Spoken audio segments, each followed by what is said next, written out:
morning and welcome to this week's serving of Mickey Waffles, a Disney podcast where we cover everything from parks, movies and merchandise. My name is Sinead. My name's Kate. Hi guys. How's it going? I'm good, KP. How are you? Oh, same as last week. Everything's exactly the same. Literally nothing has changed. No. But sure, we're here. Yeah. And we're here to talk to the lovely people that listen. And whether that be a good or a bad thing, who knows? There we go. Yeah, I feel like I did something this week and was like, oh, that's a Disney thing. I'll be able to talk about that. But I actually don't think I did. I mean, you did the quiz. Oh, yeah. And I won. Hey. Still waiting for Craig to contact me about my t-shirt. Were you supposed to have won a t-shirt? Yeah, there was talk of the winners getting a t-shirt, but then all of a sudden once I won, it was the top two who got a t-shirt. Who came second? I can't remember. I actually don't think I knew anybody else that was playing. Oh, okay, fair. We know Craig listens. Yep, Craig, hit me up about my t-shirt. Is that strictly a K-Toms t-shirt or what's going on? Oh my god, it should totally be a K-Toms t-shirt. Yeah, there was talk of making a t-shirt that's like, I went to K-Toms and all I got was this t-shirt or something like that. Brilliant. Yeah. And I was like, I'll take that. Like, I don't mind.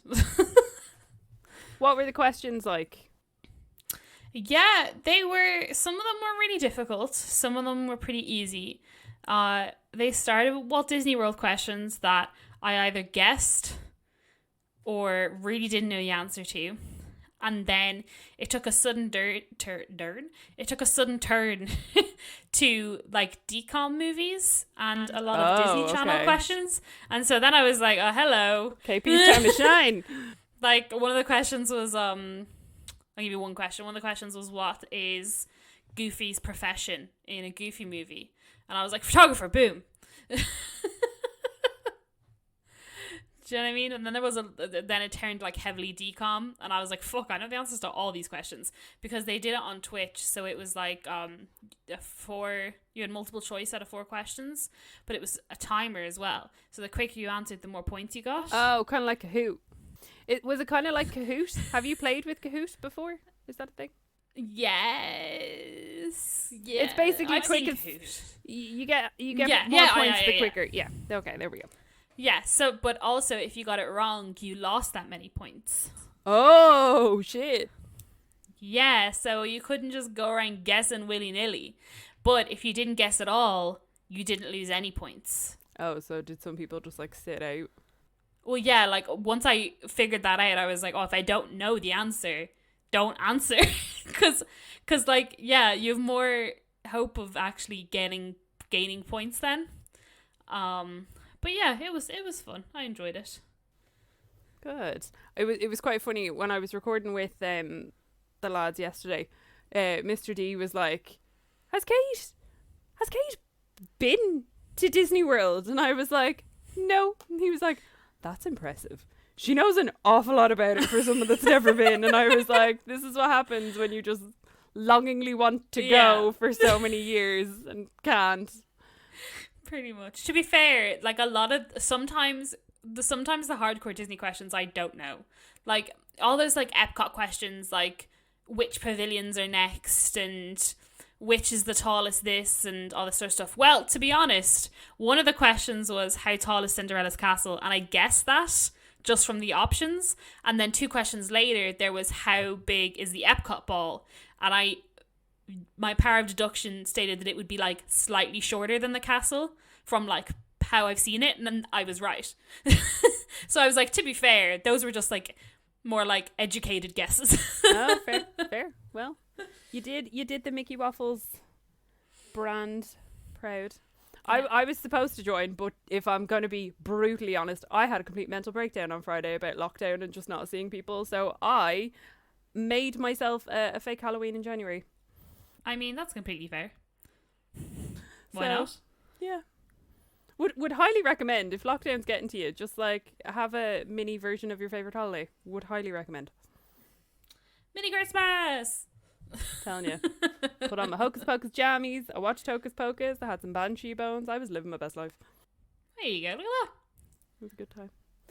So, anything else fun or interesting at the minute? Excuse me, sorry. Very burpy this evening. I pre-ordered, so stupid, but Funko came out with WandaVision Funko Pops. I don't know if you've seen them. And they have the black and white version of Vision and Wanda from like the first episodes, and I just fucking loved them. I was like, these are great. Like, I said to myself a while ago that I wasn't ever going to buy any more Funko Pops because I was like, I think I'm done. Like, I like the ones I have. But then, you know, nice ones come out again. And you're like, but this is why I buy Funko Pops, to represent me. So, I'd seen them on Instagram and stuff of like people getting them in America and everything. And it actually came up as a sponsored Instagram post that GameStop Ireland were doing pre-orders for them, and I was like, yeah, fuck it, come here to me. I've seen pictures of them. I've seen pictures of the 50s ones, but then I also saw pictures of the Halloween ones, and I'm like, oh, I was just about to say, that's did you see the one with the Vision and he's got the little pumpkin trick-or-treat bag? Yeah, I'm real tempted. But again, much like you, I have no room. Like, I've filled all my Funko Pop shelves. Yeah. Yeah. And I'm drastically running out of space, and I told myself that I wasn't going to buy any more, except there's like specific ones that if they ever release them, I'll get them. One which is Danny from Hocus Pocus, the Heathers, like if they did like a set of the Heathers, would why they haven't, I don't know, because Heathers have really like bloomed in popularity Literally. Again in the past like 2 years. Legit though, like the musical has just like skyrocketed again. I would love a little set of the Heathers. Yeah, and that, to be fair, that's probably about it. But the Wanda and Vision are very cute, and I love a spooky Funko Pop. WandaVision, WandaVision. Whilst we're on WandaVision, what did you think of the latest episode? I loved it. Oh yeah, same. Now, I also love all of the memes that are coming along with it. With like the first 3 episodes of casual Marvel fans being like, WandaVision, terrible, this is so bad, where's the punches, where's the Marvel? And then episode 4 come along and then being like, I love WandaVision. Stop. It's something I think it was actually Craig earlier sent in a screenshot. So he got a like marketing email from Disney Plus being like, here's another trailer about WandaVision, and it kind of seems to be that people just aren't. There's a group of people, anyways, that just aren't getting it and just don't understand the concept of it, and it's almost like Disney are kind of having to now spoon feed it to people, and like really explain it. And I'm just like, and then there's me. That's and I think you were the same. Like, I'd quite happily watch a full season of the 50s episodes, and then have a full season of the 60s. And just for it to go out, like, I'd quite happily do that. But there's other people that just don't seem to appreciate just how good it is. It's just phenomenal. Like, there is a podcast. Oh, FYI, if you guys are looking for podcasts, there's this podcast called The Weekly Planet. And it's these 2 guys in Australia. And they're so funny. And they talk about, like, a wide range of nerdy things. Like, everything from DC to Marvel to Doctor Who to comic books to everything. Okay. They're quite funny. But these guys did a little quick review of WandaVision, and so basically, I actually think I've forgotten the point of why I started this. I think I got distracted by how excited I am about the Weekly Planet. Yeah, no, I know it's about WandaVision, but they said something. And that's what I wanted to mention, and I think I've forgotten it now. I think it was more so that, like, now that we've seen episode. Oh, I remember what I was gonna say. I brought it round. I brought it back to myself by talking. That there's a sort of like a small argument as to should they have put this explainer episode as episode 4, or could they have left it a little bit longer? And they were kind of talking, and they were like, well, personally, like them two, and probably us two as well, we could have probably happily gone another 2 episodes without there being any form of like explanation like coming out of like the thing. But when you look at a lot of viewers who don't know what the fuck's going on, Yeah. this was probably more so the saving grace for them. To be like, no, look, it is Marvel. Come here to me. Let me show you. Now, I did enjoy it, and I did enjoy where it was, but it was nice to have every single theory so far that we've seen confirmed. To be like, oh, it is this, and it is this, and it is that's what's happening. But I would have also happily had them leave it a couple more episodes as well. Yeah, me too. But I guess, like, whilst we get it, there are an awful lot of people that it's just they don't get it. They don't understand it. Like, they expect Marvel to be this, and this being so wildly outside the box compared to everything else that Marvel makes. I don't know if I get why people just can't seem to think outside the box. I don't know if I'm quite on that wavelength, but I understand that people aren't getting it. You don't understand why people don't have open minds. But yeah, it's almost like people's like it just, and again, there was a whole kind of like conversation about this in like the group chat with the dads earlier, and I was like, I don't understand why people need to be spoon fed everything. Like, people have to straight out the gate from episode 1 know everything that's going on. I'm just quite happy to just sit back and enjoy. Yeah, but it's maybe like, I'm the weird one. I don't know. Yeah, but I don't know. I think it's like, I don't know, like the main demographic of people that watch Marvel don't like mysteries, because it's basically a mystery.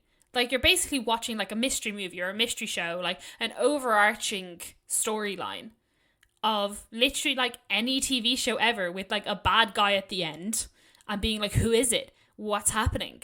Who's this? What's that? Oh, will that be important? Basically like most TV shows. But because it's Marvel, are people like, this is bullshit, where's Iron Man? Yeah, I don't know. It's just like, I don't know. Either way, I thoroughly enjoyed episode 4. I always love when Kat Dennings shows up in things. I love Kat Dennings. I think she is great. I absolutely love her. So my mum was like, I was talking to my mum about it. She's listening. Hi, mum. She was like, we were talking about it. It was fine. It was great. She was like, oh, episode 4, it's great. It's starting to answer questions, blah, blah, blah. And I was talking to her about Agent Wu and how he was in Ant-Man and Kat Jennings' character. And my mum was like, yeah, so the girl that owns the bakery, do you think she'll be in it more? And I was like, who? What? I was like, the girl, yeah, right? I was like, the girl from Thor? And my mum was like, didn't she used to be on a Disney Channel show where they like owned a bakery? And I was like, she was on Two Broke Girls where they sold cupcakes. Oh God. My mum was like, her. yeah, I knew I seen her face somewhere. And I was like, yeah, maybe Kat Jennings will be written into the storyline more. Oh my God, that's so funny. That really got me. I was like, what bakery? I was like, what movies have you been watching? That's so funny. Of all of the MCU, I don't remember there being a bakery movie. No, funnily enough, not. That's they haven't quite reached that part of the MCU just yet. Close, but not quite. It really got me. I was like, yeah. Oh, that is comical. So have you been watching anything else this week? Anything else tickled your fancy? No. We finished. What were we watching? Oh, we finished the newsroom. We finished that a while ago. We've started watching Person of Interest. Not Disney, but okay, kind of interesting. I'll give you a quick synopsis of what it is. After 9/11, this guy makes a computer program that can basically spy on everyone, and it anticipates terrorist attacks before they happen. It's just great. That's what it's for. But it also identifies just like crimes and identifies murders and stuff that might happen.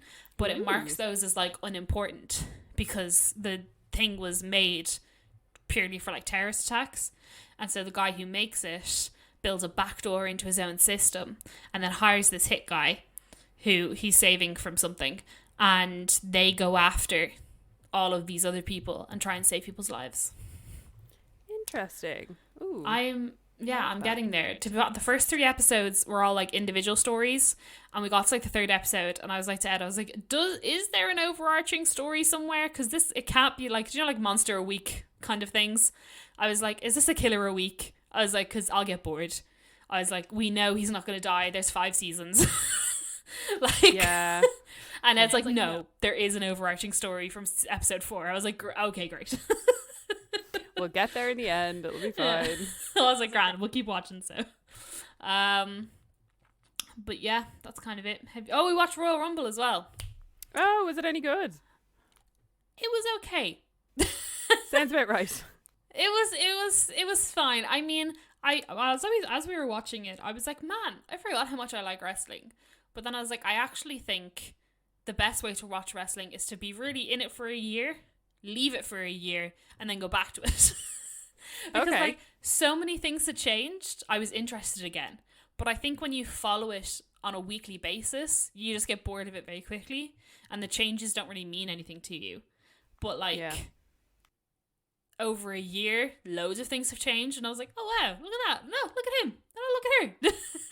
I was like, that's not what they used to be. But I still believe that Bailey as this like badass bitch character is the worst thing in the entire. I just hate it. Yeah, I can't. It's so bad.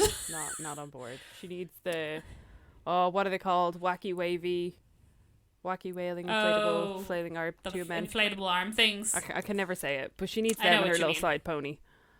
Yeah, it just doesn't. She's just awful. She goes around like screaming, and I was like to Ed was like, she wants to be Rhea Ripley, but her mum won't let her be. So what? Rhea Ripley? No, I know who Rhea Ripley is, but her mum won't let her. Like she's an angsty teen who wants to be Rhea Ripley, but her mum's like, well, you can wear these black 3/4 length trousers and maybe cut your hair. Oh, okay, yes, I get you now. Do you know what I mean? She's like, well, you can go this far.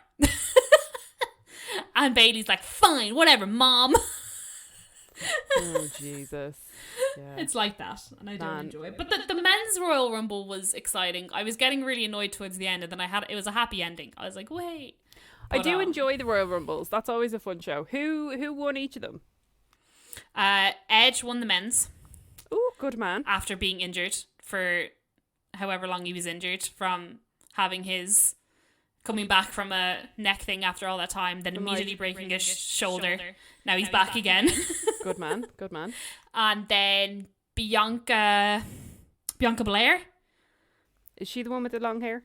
The really long hair, yeah. It's not her real hair. Upsettingly, I've seen her Instagram. It's a thing. She clips it in. You thought that was her real hair? I mean, might have been. Okay. She keeps it in she keeps it in plaits. That keeps it nice and strong. Okay. It's not her, spoiler. She won the women's, but it was up against her and Rhea Ripley, and I really wanted Rhea Ripley to win, but she didn't. Dun dun dun.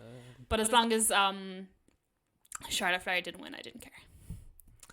Yeah. At one point, there was just too many white, tall, blonde women in the ring. I was like, this is boring. You all have the same shtick. Can we move on, please? Yeah. Plus, like, Charlotte Flair has had enough opportunity. She didn't need. Oh yeah, I'm so bored of her. I'm like, whatever. Yeah, cool. Wah wah wah. Life's so hard for you. Big freaking who. Yeah. So yeah. Sorry. Have you anything? I feel like all I've watched was I watched WandaVision, thoroughly enjoyed, and then I've just been watching Drag Race, and honestly, I'm so in love with Drag Race UK. It's just bloody great this season. I am thoroughly enjoying it. They had a design challenge this week that was great. It's fantastic. Would highly recommend. It's bloody hilarious. I'll get to it at some point. That's fair. It's a good time. I do enjoy. And I think that's probably about as much. Actually, I've already mentioned it to Kate, but I mentioned last week that Dinosaurs was going to go on to Disney Plus. Only went on to Disney Plus in fucking America. So I'm so sad because I was fully like buzzing to watch Dinosaurs this weekend and then just couldn't because it didn't exist. I'm real sad. You could buy a VPN. I could, but that's an awful lot of effort. They're not that expensive. Yeah, by just. And if you buy one, they're definitely secure. Yeah, true. Oh, I don't know. We'll see. Just, how far do you want to go? So yeah, I suppose after 20 minutes of nonsense, let's get on with the news. Breaking news. Actual breaking news happened quite recently. Also, when you Google Disneyland Paris, 3 separate news articles come up with this. Disneyland Paris Pride has been cancelled along with Electroland, I believe. The event celebrating diversity and inclusion was originally scheduled for June 12th, when Pride Month, June. We hope to see it next year in 2022. I mean, it's no surprise that they've cancelled these things. Regardless of how well we progress this year, probably still shouldn't be doing these things until we reach New Zealand level of hope. Yeah, because even especially the likes of Pride and Electroland, where they have a lot of performances and DJs and musicians and stuff like that, where you're trying to condense a crowd into a small space. It's not a good idea. Whatever about whenever they can reopen the park and have people socially distance in queues and stuff. There's a reason why they're not doing the full parade. There's a reason why they're not doing fireworks. So it makes sense that they've cancelled these for this year. Speaking of Disneyland Paris, so whenever we mentioned that Disneyland Paris is going to stay closed again. So the Disneyland Paris annual pass validity dates have been extended to reflect the overall periods of closure last year and this year. And they have this is DLP report. They have a link to where you can go and log in and check to see when your pass is valid till. So I was like, I should really actually check this, because I had not a bloody clue. So my pass, I bought it on the 18th of October, 2019, which I feel like that's wrong. I wasn't in Disneyland Paris on the 18th of October. Oh, because that's when my other one went. My bad, because I renewed it from the old one. My bad. Anyways, and mine was meant to be valid until the 17th of February this year. So that is obviously sans restriction. So I logged in.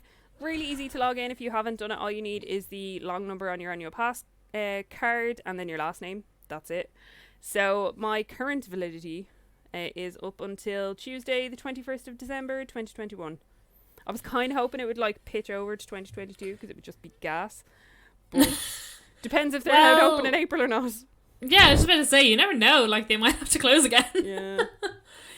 Then speaking of while they're closed, they're actually using this time to their advantage, which I'm awfully surprised at. I'm shook. I am so surprised. So there has been some photos released from DLP Report of refurbishments currently in progress all over Disneyland Park. New themed umbrellas for several restaurants. Don't really get that, but I mean, I guess they'll look fresh. A full repaint of Snow White and the Seven Dwarfs. Also fresh. Technical upgrades for a more comfortable ride on Indiana Jones. Very interested by that one. Yeah, I hope it's new. I hope it's new restraints. I hope it's the clicky things. Me too. Like Space Mountain. And work on It's a Small World fountain. Also great, because that fountain is ick. It is cracked. It is cracked and it is disgusting, and it's brown where it's supposed to be blue.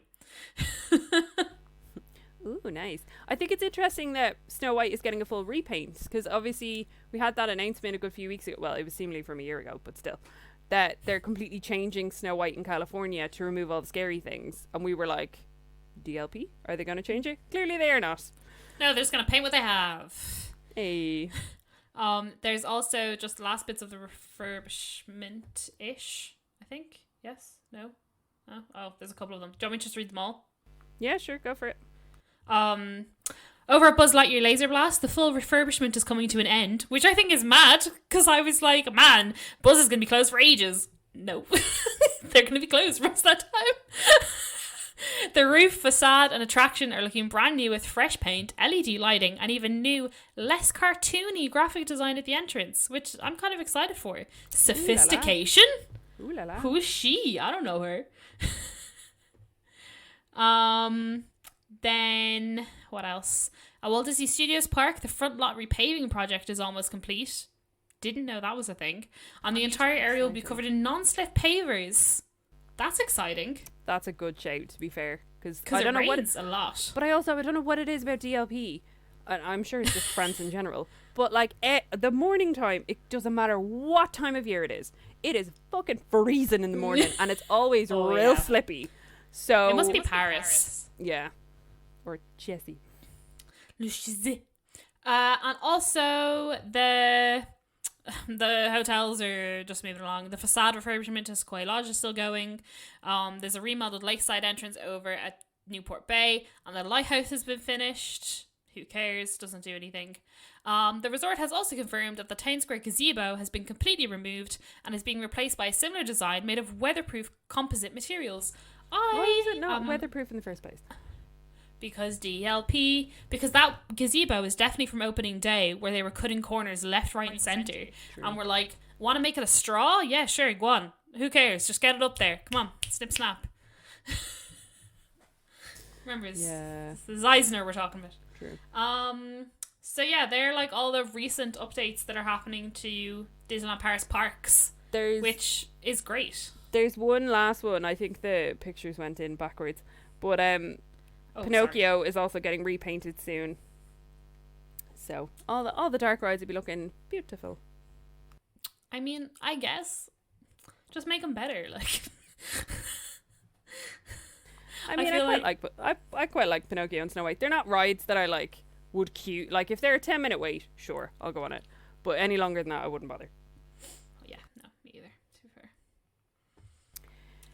So another ongoing construction project is cast member housing complexes. I'm not even going to try to say that because me and French don't go well. Les Pléiades. There we go. This opening day residence is in the process of being demolished and rebuilt with 600 modern studios and campus-style services for an improved quality of life. So there you go. Where do they live while they're being demolished? Who knows, KP? Interesting question, right? Mm. And that's it for Disneyland Paris news, which, to be honest, was quite a lot. It's more DLP news than we've had in quite a while, to be fair. Yeah, considering it's closed for a fucking year. Then moving stateside, I'm going to go with the way you put them in. Celebrate soulfully in February at Walt Disney World Resort. Beginning in February, Walt Disney World Resort will unveil several new experiences inviting you to celebrate soulfully with us here at the most magical place on earth. Coinciding with and extending beyond February's Black History Month, these offerings honour Black heritage and culture through music, food, art and more. Oh, that sounds fun.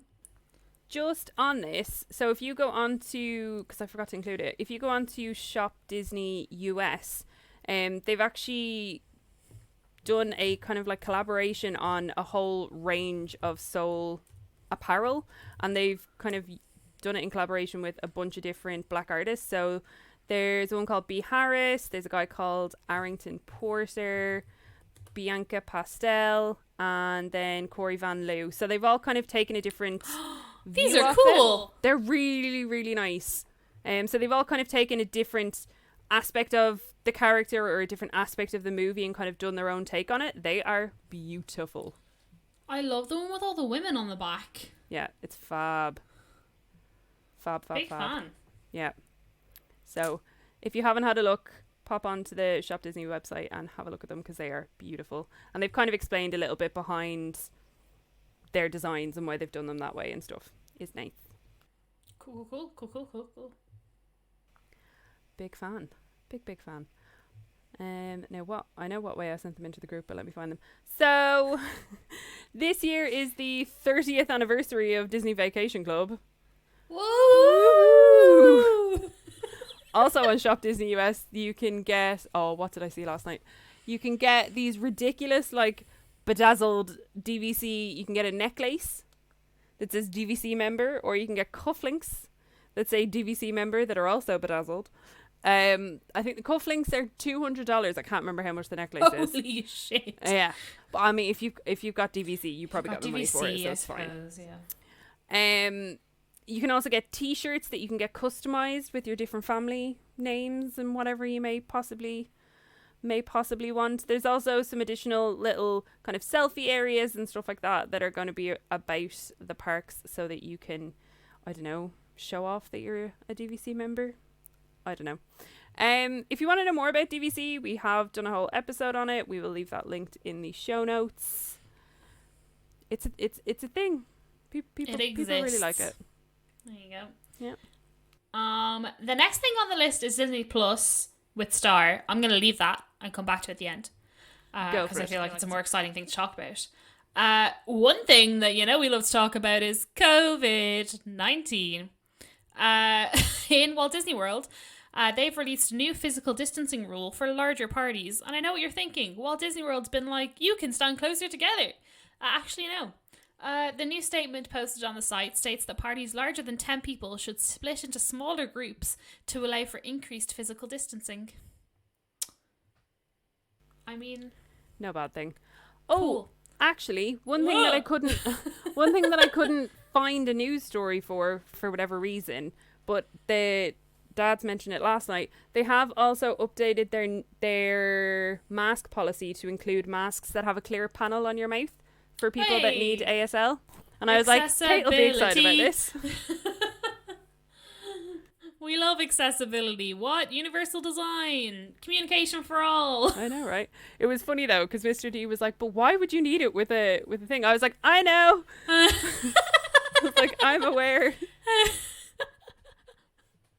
Oh, that's great. That's really good.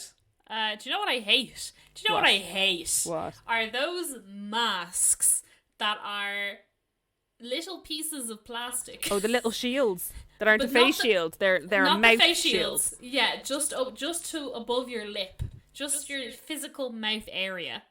I fucking hate them. Do you know what I saw over the weekend? I saw a man wearing a mask that was like literally only covering his nose.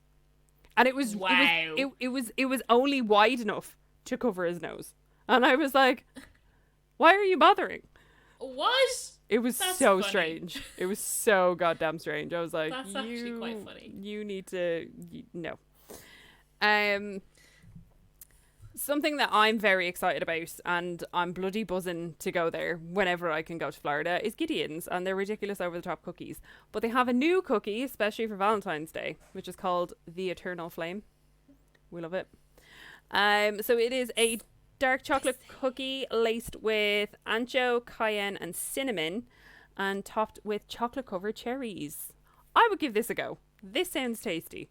Do you like spicy food? Yeah. Oh. Now, don't get me wrong, I'm still a complete wuss when it comes to spicy food, but I would be down to try this. Plus, I like the chili chocolate combo, and I love cherries. I don't know how spicy ancho is. I don't know what ancho is.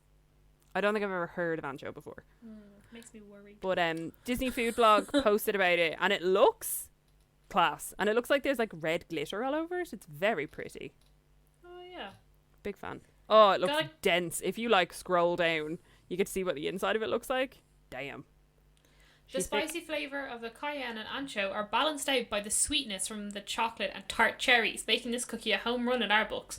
Oh, it sounds very well balanced, to be honest. Yeah, and you can also... So, Gideon's, you can buy these ridiculous mammoth-sized cookies, but you can also then get little pots of frosting to dip your ridiculously giant cookie in. Just to make it that slight little bit more unhealthy. Just for good measure. And the thing is, you do it as well. Oh, 1,000%. Fuck it, give it to me. Like, hook it up to my veins. I'm good. And then the final thing before we talk about Disney Plus, Sorcerers of the Magic Kingdom is gone to bye-bye. Yeah, if anyone doesn't know, it's like this treasure hunt card game thing that you could do in Walt Disney World. I guess it's really good if you're an annual pass holder because it takes a while to do.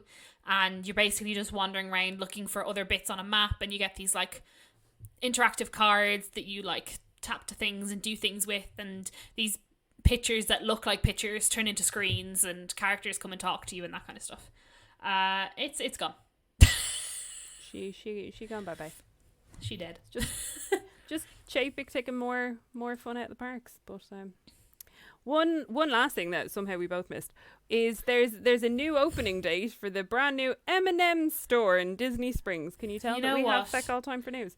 Not time for news, we have feck all news. I saw that and was like, yay. I know. It's opening. Oh, it's already opened. It opened on January 30th. So September. I've seen actually, now that I say that, I've seen pictures of it on Twitter. Not September, January. What? Oh my God. Sorry. It opened on Saturday, January 30th at 10 a.m. I thought you were going somewhere else and you just like No. stopped your sentence. I was like, September what? No, my bad.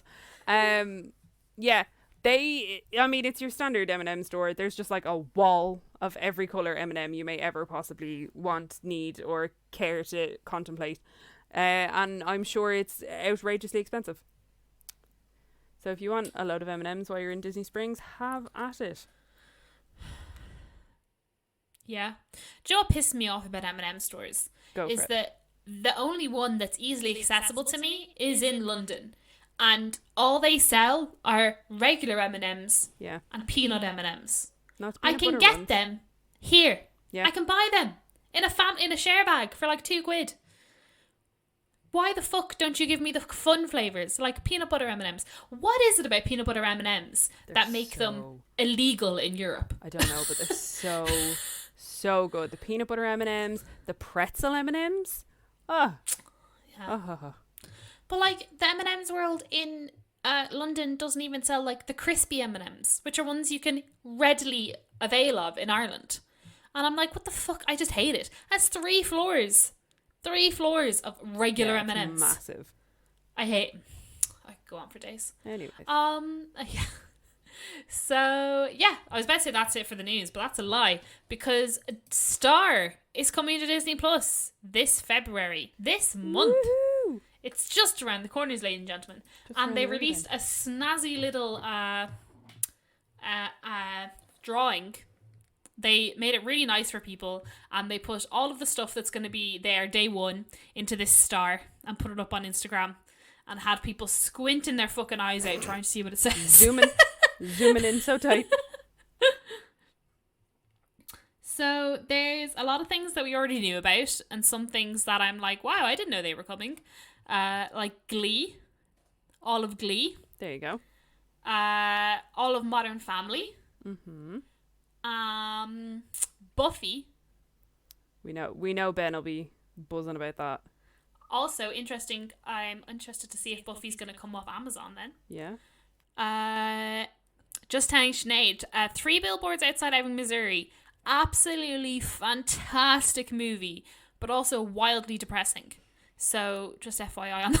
Proceed with caution. Yeah. Die Hard 2 and 3, but not 1. I'll give you one more before I hand you over to Sinead. The Favourite. Fantastic movie. Okay. Definitely R-rated. Not for children in the slightest. So excited it's coming onto Disney Plus. Okay, fair. I went through the list, so I'm excited that Buffy's going on, and I feel like it'll maybe make me watch, like actually fully commit to finishing Buffy this time. It's so easy to access now. Exactly. Disney Plus. Exactly. Yeah. That's what I'm hoping. Scream Queens is going on as well, which I feel like that's something I would enjoy. And Sons of Anarchy. I loved Sons of Anarchy when I watched it first. If you've not watched it, would highly recommend. So I may give that a rewatch at some stage. And on the movies side of things, a movie that I've only watched in the last year but have absolutely become obsessed with is Ed Wood. Pretty sure I've mentioned it before. Old school 90s Johnny Depp. It's just great. Absolutely adore it. The Devil Wears Prada, which I only found out about a half an hour ago, that Kate's never seen, that needs to be rectified. Like, that's just, beautiful. And then a slightly stranger movie that I bloody love is called White Men Can't Jump. I remember being in one of my friends' houses when I was a teenager, and it was like, you know when you stay over in your friend's house and then you're just like flicking through the TV stations at like 2 a.m. We went on to Channel 4 and we ended up watching White Men Can't Jump, and then we just all became completely obsessed with it. Wow, okay. I don't even really necessarily know why, but it's great. So would highly recommend watching White Men Can't Jump. It's great. There's something else there that I grabbed and I was like, oh wow, and now I can't remember what it is. Firefly. Oh, Firefly is great. meant to be good, and I've never seen it. There's only one season of it, which people are really like. It's one of those shows that people get really annoyed that they didn't make more seasons of. Which I get. I like Firefly. It's good. I getcha. Oh, that was it. I read somewhere that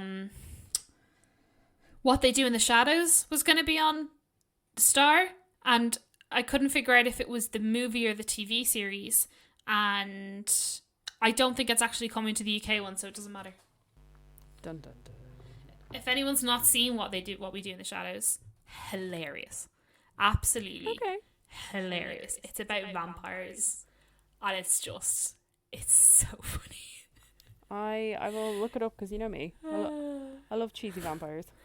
It's literally cheesy vampires. That's the whole thing. And they're just like, blah. They literally are like, blah, blah, vampire. I'm so on board. It's very funny. I should watch that again sometime. If only it was coming to Disney Plus Europe. Well, I think that's everything for the news. Yeah. So, following on from last week's Imagination Vacation, as Kate so eloquently called it. I love it.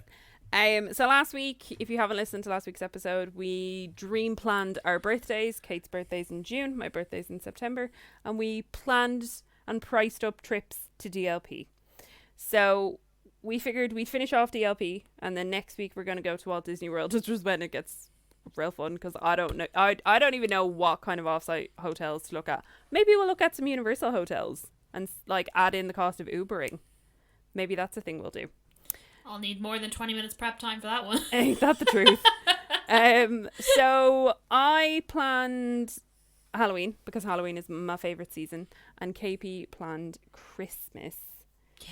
So will I go ahead with Halloween because Halloween's first, and then I'll let you go ahead with Christmas? I think I went first last week as well, so you rock on. Okay, perfect. So I didn't plan for Halloween like the actual day or anything like that. I planned this as if I was to go for the Halloween season, when would I want to go? Because that's more realistic. Because I've done DLP at Halloween and I wouldn't do it again. It was fine.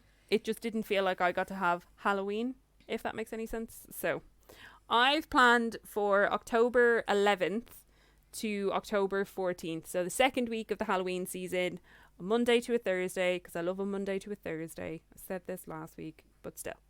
So first, I looked up direct with DLP. So these prices for the DLP on-site hotels are including tickets and for 2 people. So Newport Bay, and again, I only did the basic rooms. I know KP went and had a look at some suites, so we'll come on to that. Yeah. I'm intrigued. So Newport Bay for 2 people, 3 nights. Okay, cool. Minor technical hitch. We're back. So, the first things that I priced were direct with DLP, 2 people, tickets, we're all good. So, Newport Bay for 2 adults for 3 nights was $1,260, which I thought was very, very pricey. Was not keen on that. Hotel Cheyenne was €735, and then Santa Fe was €687. If I had gone later in the Halloweeny season, Sequoia Lodge would have been reopened, which obviously is well documented that we much prefer Sequoia Lodge, but these dates appeal to me more. So then I went on to booking.com. So all of these prices, again, are for 2 people, but do not include tickets. So you have to factor that in. So Newport Bay, 836, Cheyenne, 608, and Santa Fe, 519. So for all of those, you are much better off booking direct with DLP and getting your tickets included. Again, as we mentioned last week, the 3 offsite hotels that we're looking at for DLP anyways are Relais Spa, the Elysee, and High Park.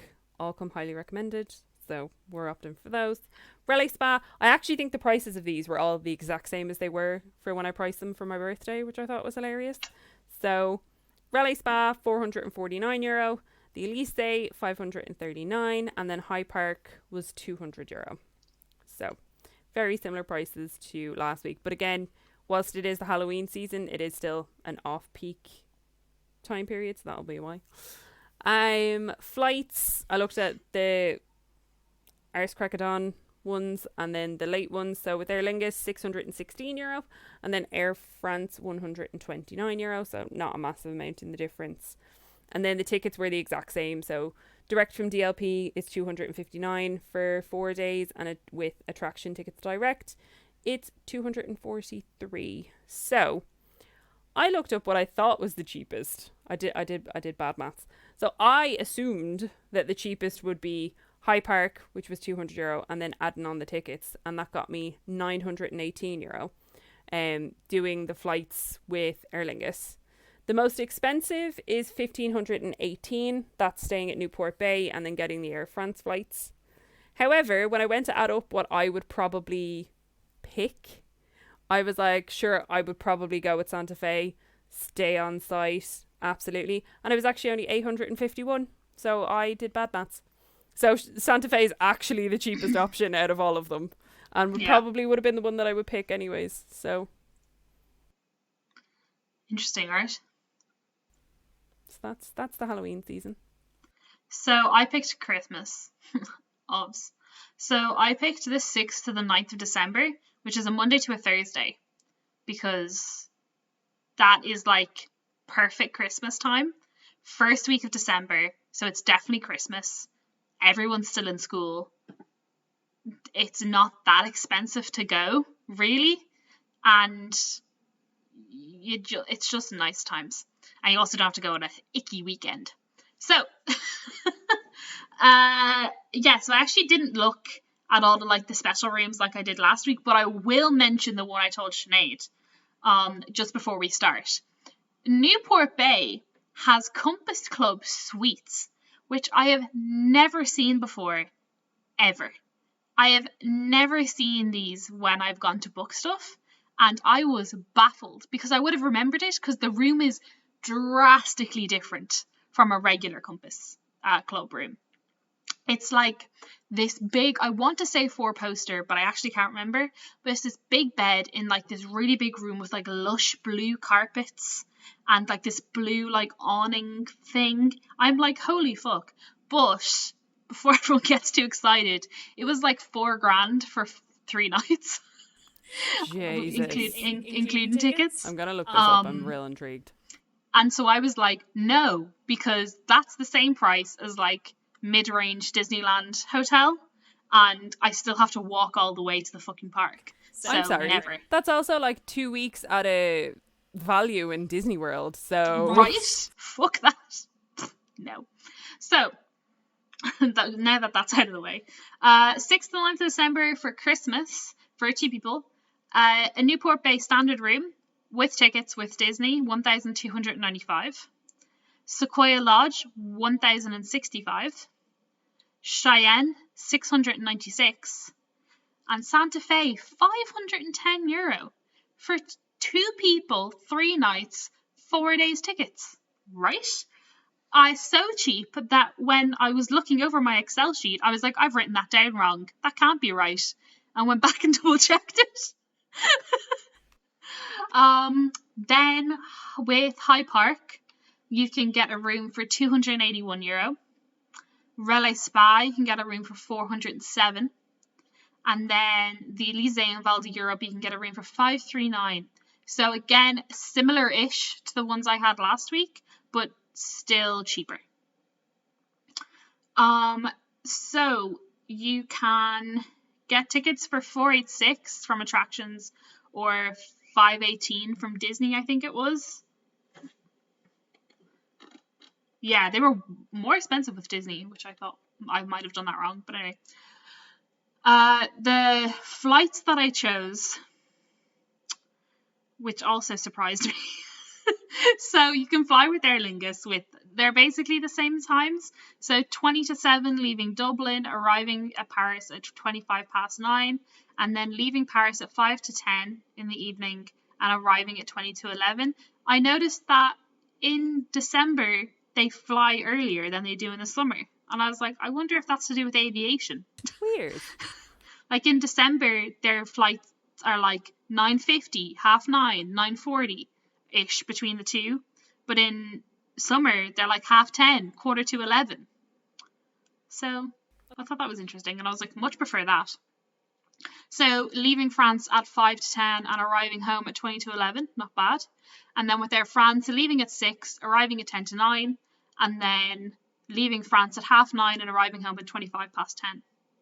Again, also not bad.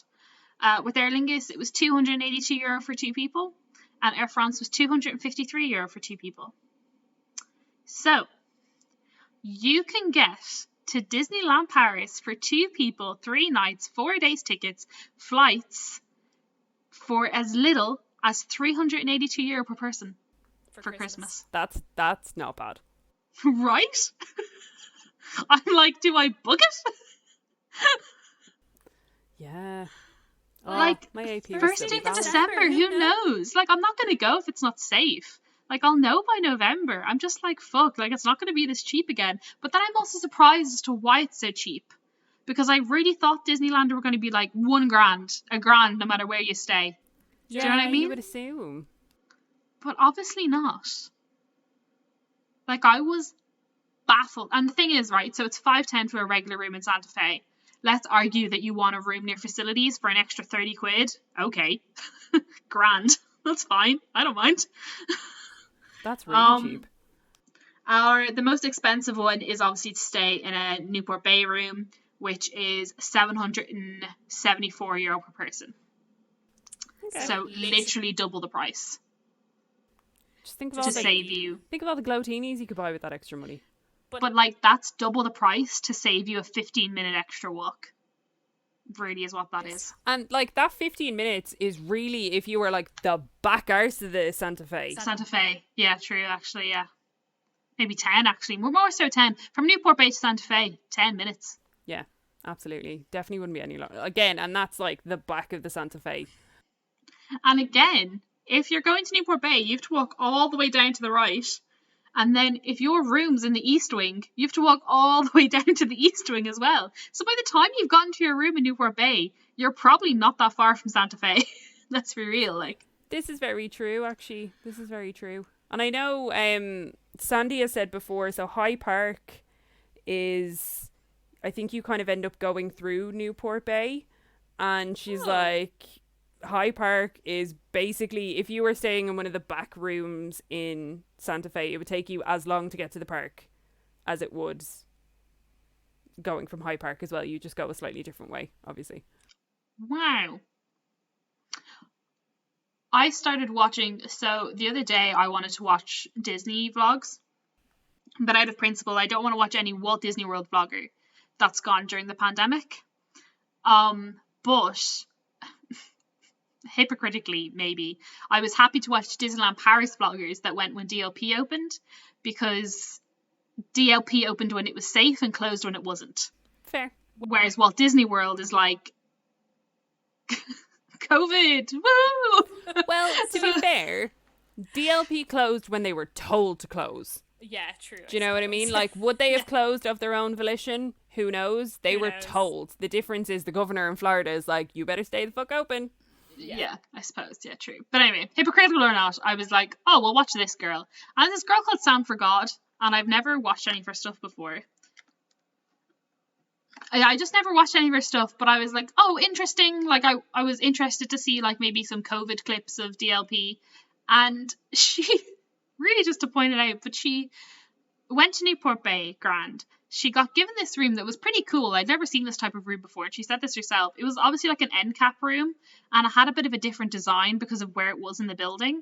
And I was like, oh, this is cool. This is a bit of a weird room. How exciting. She was like, I'll just, like, when she was booking, she was like, one bed's fine because it's just me, blah, blah, blah. And so she was in the room for 20 minutes, and there was some sort of noise somewhere, like a machine sort of noise. Do you know what I mean? Like, do you know when, like, you've got, like, a boiler, and a boiler makes a noise? Yeah. And so she immediately rang reception and was like, look, there's this, like, strange noise in this room, and, you know, I don't really like the layout. Like, it's kind of like, it just feels wrong. Is there any chance you have any other rooms? And they basically gave her a Compass Club room. What? And I was like, wow, okay. When you think of all the shit we had to go through in Newport Bay. Yeah, the thing is, though, she speaks fluent French because she's Swiss. She probably also didn't book through booking.com. That probably also. But I was like, wow, okay. And they gave her a room with 2 windows. Oh. Yeah, it's actually a really nice room, to be fair. Like, with the 2 windows, there's a lot of light, and it looks out onto the lake. And I was like, that's nice. I know. I remember.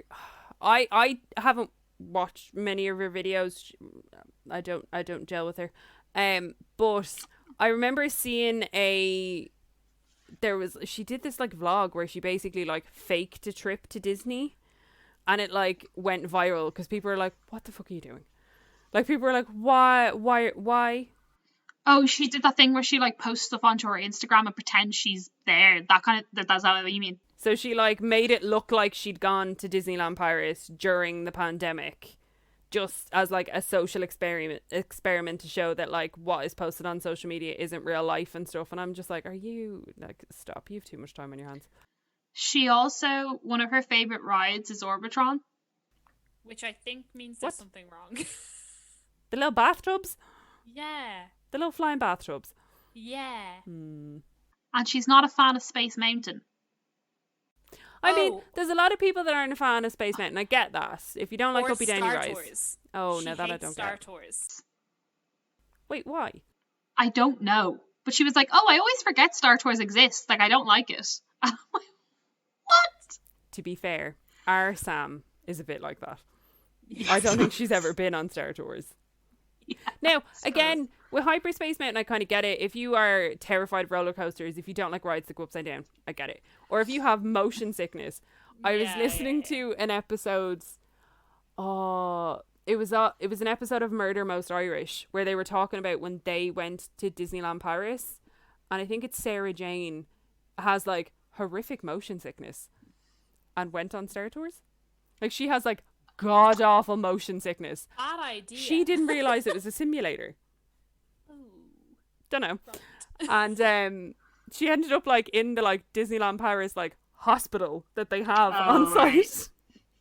It was listening to their whole like recap of it was just comical.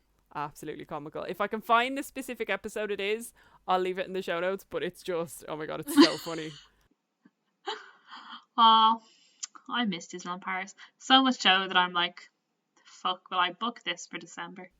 The thing is, you only have to pay like 10% now, don't you? Yeah, that's what I was like. Ed was like, well, what happens if we can't pay? I was like, we might lose our deposit. And he was like, how much is that? And I'm like, I don't know, 30 quid. He's like, well.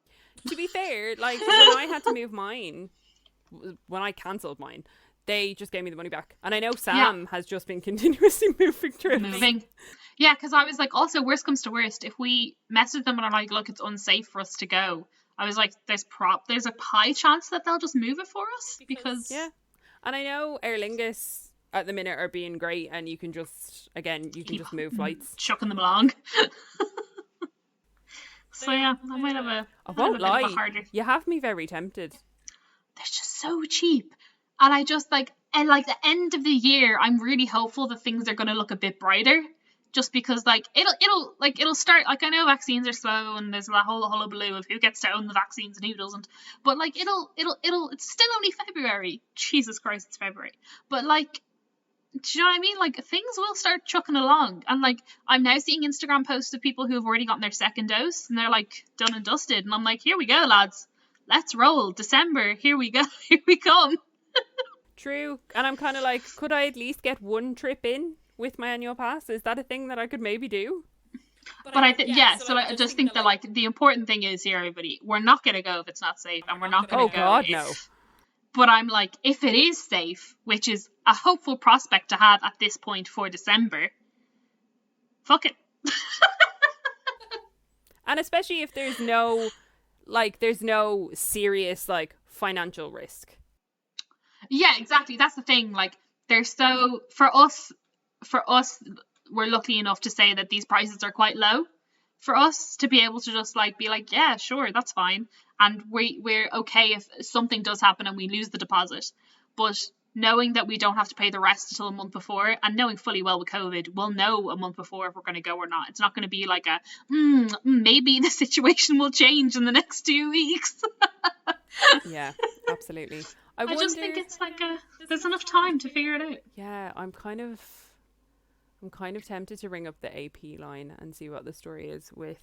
I don't know how far you can like book. Ring the AP line and ask them how much Santa Fe is. Because it's $5.10 with tickets, so how much is it without? Yeah, this is true. Because on booking.com it's $339.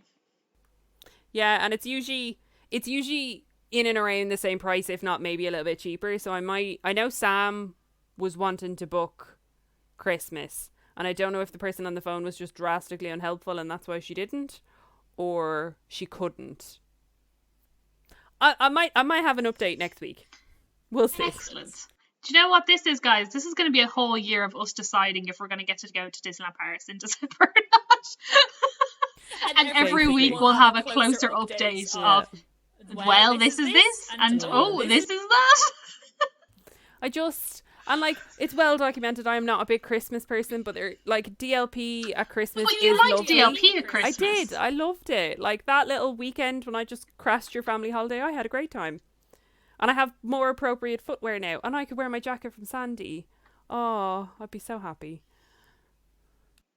I mean, a denim jacket in December in Paris is probably not the wisest choice, but I'll bring it just for photos. I was just about to say, like, I'm building up to asking Sandy for a pair of shoes, and I'm like, we couldn't wear them in DLP in December.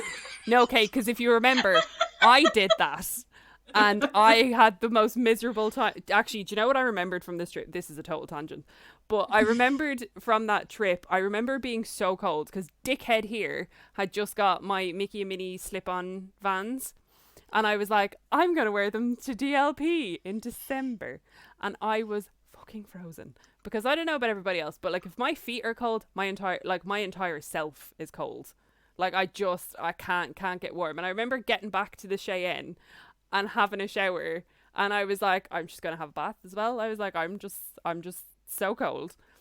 But I was chatting to somebody online about this, and for anyone that doesn't know, I've lost a considerable amount of weight in the last 2 years. But this trip was before I'd lost any of the weight, and I got stuck in the bath for about 20 minutes, and like had this like inner panic of how long do I sit here before I potentially have to be like, Kate, can you help me? It was so never told me this story. I totally forgot about it until this week, because there's a girl that I follow online that has lost a similar amount of weight to I did, and she posted a thing being like non-scale victories, and one was like having room in the bath, and it just all came flooding back to me. Like I attempted to get out, and like the baths in DLP are meant for children. Now, to be fair, those baths are tiny. They're so small. Like they're not made for adults in general. So small. But like I tried getting out like 3 times and like full on went into panic mode, and I was like, oh shit, I'm gonna have to get Kate to help me. Like this is far further than our friendship ever needed to go. And then I like psyched myself up for like a good 20 minutes, and then I eventually got out of the bath.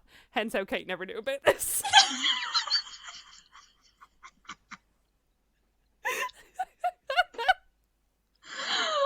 Wow. There you go. There's a very weird story about me that you never knew. That nearly involved you as well. But I mean, to be fair, those baths are about 5 meters they're big. Very small. They're fucking tiny. But the moral of the story is, wear warm footwear when you go to DLP in December so you don't get stuck in the bath. Yeah, like to contrast, I brought my Doc Martens and boot socks and thought I was being over dramatic until I got there and was like, these are great. Yeah. There you go. Oh man, what a way to end that. So yeah, that's pretty much everything for this week, guys. If you have bath stories about DLP, please DM us on Instagram. Tell us, have you taken a bath at DLP? Please tell me. If that's ever happened to anyone else, please sympathise with me, for the love of God. I've nearly fallen out of the bath because there was like not sufficient handrails to get up. And I couldn't like stand up properly, and nearly like went Not good. But again, Not because I was so tired and I felt so crap, I was like, yeah, I'm just gonna sit in hot water. Like, yeah, the thing is, I wouldn't constitute this as a bath. It wasn't relaxing. But it was like, warm water. Nice. This'll do. Yeah.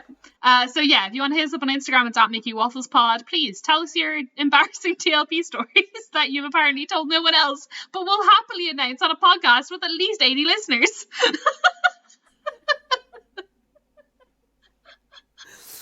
And purely because I have done so, and I have shared the traumatic bath story that I had completely forgotten about until this week, give us a rating on Apple, on iTunes, and tell everybody else how much you enjoyed our tragic bath story.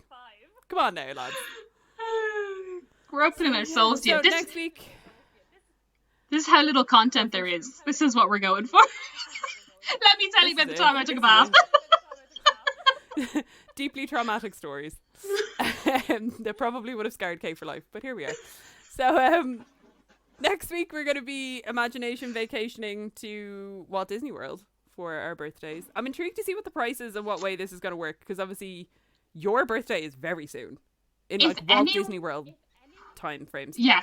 If anyone has any suggestions of off-site places to stay in WDW, Walt Disney World, I will also take partner hotels, so like the Swan and Dolphin, that are on-site but not necessarily Disney hotels. Or if anyone has ever stayed in like a chalet type thingamabob. A chalet? Like not a chalet, because they're in France, aren't they? A villa. The exact same thing, just in France they're called chalets. I'm thinking, should we do, like, we each pick a value, a moderate, and a deluxe? Deluxe. Nice. We go value, moderate, deluxe, off-site, universal, and a villa. Boom. But one of each, because that's a lot.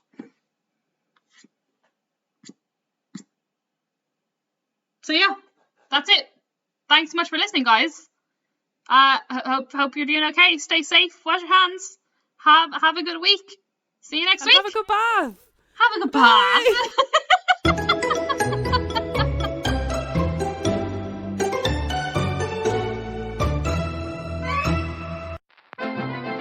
This podcast is part of the After Dark Podcast Network.